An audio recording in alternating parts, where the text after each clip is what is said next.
नमस्ते दोस्तों, मेरा नाम है इखनूर कौर और आप देख रहे हैं भारती न्यूज का विशेष कार्यक्रम चर्चा का केंद्र।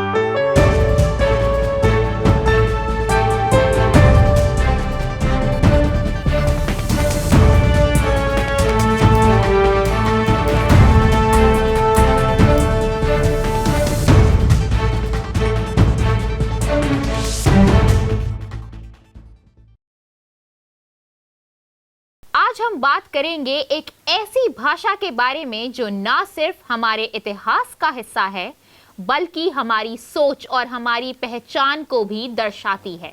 ये भाषा है संस्कृत। संस्कृत एक ऐसी भाषा है जो सिर्फ शब्दों का मेल नहीं है बल्कि ये हमारे समाज, हमारे धर्म और हमारी परंपराओं का एक गहरा हिस्सा है। ये वो भाषा है जिसमें हमारे पूर्वजों ने वेदों की रचनाएं की, महाभारत और रामायण जैसे महाकाव्यों को जन्म दिया। संस्कृत सिर्फ एक भाषा नहीं है, ये एक जीवित विरासत है जो समाज के हर पहलू को अपनाती है, चाहे वो धर्म हो, विज्ञान हो, कला हो या मानवता का विचार हो। लेकिन आज जो हम देख रहे हैं वो ये है कि संस्कृत का स्थान हमारे जीवन में काफी सीमित हो गया है। आज की दुनिया में जब हर व्यक्ति के पास हर वक्त स्मार्टफोन है, तब संस्कृत को किस तरह से जीवित रखें? क्या ये भाषा सिर्फ एक धार्मिक और हिस्टोरिकल अंश बनकर रह गई है या फिर इसकी कहानी में कुछ और भी हिस्सा हो सकता है? आइए आज हम समझते हैं संस्कृत की इस कहानी को, इसकी उत्पत्ति से लेकर आज तक के सफर को। संस्कृत की उत्पत्ति और विकास। संस्कृत की उत्पत्ति कई हजार साल पहले हुई थी। ये भाषा सबसे पहले वैदिक संस्कृत के रूप में सामने आई, जिसमें ऋग्वेदा, समवेदा, यजुर्वेदा और अथर्ववेदा लिखे गए। इन्हीं ग्रंथों में सबसे प्राचीन ज्ञान और धार्मिक शिक्षा का वर्णन किया गया। उसके बाद संस्कृत ने अपने आप को क्लासिक संस्कृत के रूप में विकसित किया, जिसमें पाणिनि जैसे महान ग्रामारियों ने इसकी व्याकरण का नियम बनाया। संस्कृत की अहमियत। आज भी संस्कृत को दुनिया की सबसे परफेक्ट ग्रामर वाली भाषा माना जाता है। संस्कृत में हर शब्द और उसके अर्थ का एक विशेष नियम है। इस भाषा को सीखने से व्यक्ति के मन में एक व्यवहारिक और दार्शनिक सोच को जन्म मिलता है।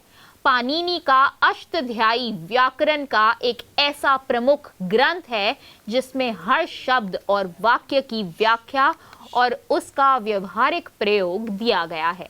इसके अलावा ये भाषा हर एक विचार को इतनी सफाई से व्यक्त करने की क्षमता रखती है कि आज भी कोई दूसरी भाषा उसकी स्थिति को नहीं पहुंचा सकती।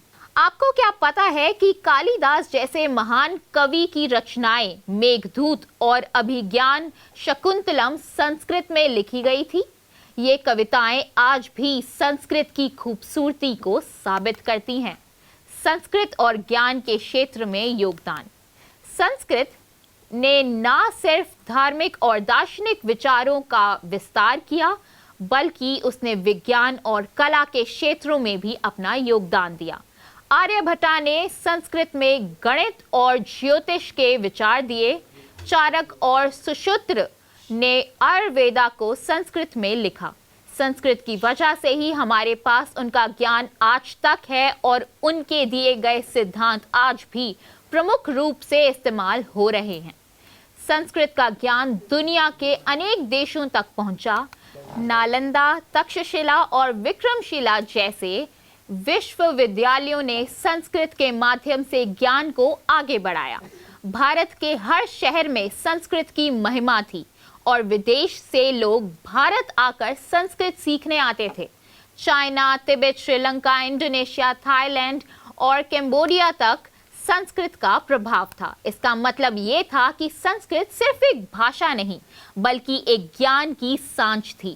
मुगलों और ब्रिटिशों का प्रभाव, लेकिन फिर एक समय आया जब संस्कृत का प्रभाव धीरे धीरे कम होने लगा। बस अभी 12th खत्म हुई थी और अब आधे से ज्यादा टाइम ये सोचकर निकाल देते हो कि which career to choose. Well, in that case I got you covered. ये वीडियो एंड तक देखना, क्या पता I will just make up your mind. You must have thought of कोई बस ऐसा कोर्स मिल जाए जहाँ अनलिमिटेड जॉब ऑप्शंस हो, क्योंकि मैं भी यही सोचती थी, जैसे कि journalist, news anchor, radio jockey, screen writer, video editor, event manager, graphic designer, cinematographer, director, public relation officer, entrepreneur. In fact इन सबसे भी ज्यादा जॉब ऑप्शंस चाहिए। तो just choose BAJMC as your career. BAJMC is not just about theory but plenty of practical knowledge too. BAJMC as a course आपको provide करता है world की better understanding, meeting और working with people of top notch industry। और सिर्फ यही नहीं, BAJMC as a course आपको help करता है to grow personally and professionally too. So what are you waiting for? Choose BAJMC क्योंकि इधर आपको मिलेंगी endless possibilities। मुगलों के आगमन के बाद जब उन्होंने फारसी को अपनाया तो संस्कृत थोड़ी पीछे चली गई। राजस्थानी, ब्रिज और अवधी जैसे भाषाओं का विकास हुआ। फिर ब्रिटिशों के आने के बाद संस्कृत और उसके साथ प्राचीन भाषाओं को एक कठिन समस्या का सामना करना पड़ा। लॉर्ड मैकाले ने अपनी फेमस मिनट ऑन एजुकेशन में कहा कि संस्कृत और उर्दू जैसे भाषाओं का समय गुजर चुका है और इंग्लिश को ही भारत की शिक्षा का मूल धारा बना दिया है। इससे संस्कृत को एक बहुत बड़ा धक्का लगा। इस भाषा का प्रचार धीरे धीरे सिर्फ पंडितों और स्कॉलर्स तक सीमित हो गया। स्कूलों में इसे ऑप्शनल सब्जेक्ट बनाया गया और जो भाषा कभी जीवित थी अब वो सिर्फ ग्रंथों तक सीमित हो गई।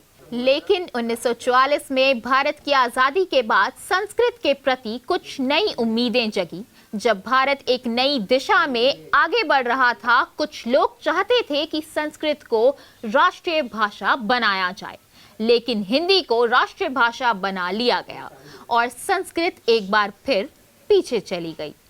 कुछ संस्था जैसे राष्ट्रीय संस्कृत संस्थान और केंद्रीय संस्कृत विद्यापीठ संस्कृत को बढ़ावा देने के लिए काम कर रहे हैं। हर साल संस्कृत दिवस भी मनाया जाता है और कुछ राज्यों में इसी स्कूल के करिकुलम में इंक्लूड किया गया है। लेकिन अब भी भारत में सिर्फ 24,000 लोग ही अपनी मुख्य भाषा के रूप में संस्कृत को अपनाते हैं। टीचर्स की कमी, संस्कृत स्कूल्स का बंद होना और डिजिटल कंटेंट का अभाव, ये सभी कारण इस भाषा के डिक्लाइन के लिए जिम्मेदार हैं। संस्कृत की जीवित रहने की कोशिश आज भी कई जगहों पर संस्कृत अपनी पहचान को जीवित करने की कोशिश कर रही है। मटुरगांव, कर्नाटका में आज भी लोग घर, बाजार और स्कूल में संस्कृत बोलते हैं। ये गांव इस बात का प्रमाण है कि अगर हम चाहें तो संस्कृत को जीवित रखा जा सकता है। केरला के श्रृंगेरी मठ, कांची कामाकोटी पीठ और हरिद्वार के गुरुकुल आज भी संस्कृत में शिक्षा देते हैं। इसके अलावा धार्मिक संगठन जैसे स्वामी नारायण संस्थान और इस्कॉन भी संस्कृत को बढ़ावा दे रहे हैं। डिजिटल दुनिया में संस्कृत, लेकिन एक बहुत बड़ा प्रश्न ये है कि संस्कृत को आज के डिजिटल युग में कैसे जीवित रखें। आज के समय में जब सब कुछ ऑनलाइन हो गया है, तब संस्कृत का डिजिटल रूप इतना मजबूत नहीं है। डिजिटल कंटेंट का अभाव है, चाहे वो न्यूज़ हो, यूट्यूब वीडियोस हो या एप्स हो। लेकिन नए तरीके भी अपनाए जा रहे हैं। संस्कृत भारती जैसे NGOs अब संस्कृत में ऑनलाइन क्लासेस, वर्कशॉप्स और शिविर्स चला रहे हैं। डुओलिंगो और लिटिल गुरु जैसे ऐप्स भी अब संस्कृत में सीखने का विकल्प दे रहे हैं। कुछ YouTube चैनल्स भी संस्कृत में स्टोरी टेलिंग और ज्ञान प्रस्तुत कर रहे हैं। संस्कृत की नई उम्मीदें NEP 2020 संस्कृत की रिवाइवल की सबसे बड़ी उम्मीद NEP 2020 में दिखाई देती है।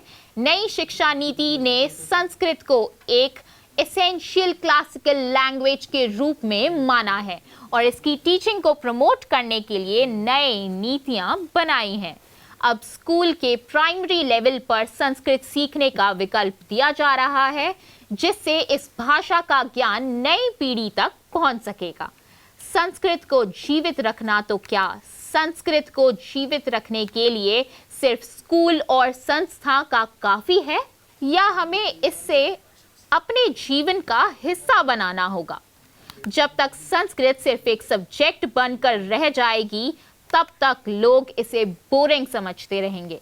अगर हम इसे गीतों, कहानियों, वेब सीरीज या व्लॉग्स में लाएं, तो हो सकता है नई पीढ़ी से इसका नया रिश्ता बन जाए। रामायण और महाभारत जैसे महान ग्रंथों को अगर हम आज की एनिमेशन या मॉडर्न स्टोरी टेलिंग में संस्कृत में दिखाएं, तो बच्चे इसे अपनाएंगे।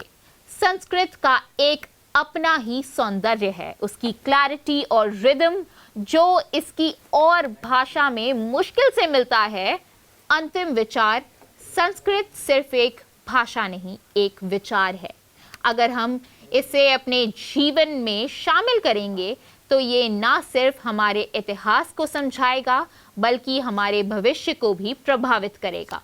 संस्कृत को जीवित करने का समय अब आ गया है और ये हम सब पर निर्भर करता है कि हम इस भाषा को कैसे अपने जीवन का हिस्सा बनाते हैं। तो आप क्या सोचते हैं? क्या संस्कृत सिर्फ एक स्मृति है या एक संभावना? घड़ी की सुइयां बता रही हैं कि अब आपसे विदा लेने का समय आ गया है। तो अगले एपिसोड में फिर मुलाकात होगी एक नए विषय के साथ, वीरवार को रात 8 बजे भारतीय न्यूज के विशेष कार्यक्रम चर्चा का केंद्र में। धन्यवाद।